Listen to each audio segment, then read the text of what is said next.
Kumusta kayo? Kumusta po ang panahon sa inyong lugar? Just to give you an update ukol po sa Bagyong Uwan, kagabi ay pumasok na po ito sa loob ng Philippine Area of Responsibility at nag-intensify pa ito lumakas sa typhoon strength.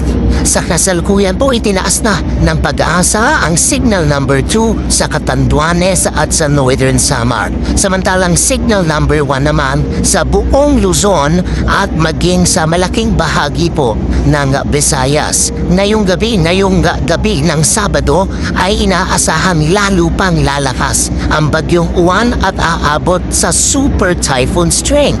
At bukas po ng gabi, Linggo ng gabi o Lunes ng madaling araw, inaasahan na itong maglandfall sa may bahagi ng Isabela or Aurora. So maging handa po tayo sa malalakas na hangin at tuloy-tuloy na malakas na buhos ng ulan na dulot nitong Bagyong Uwan.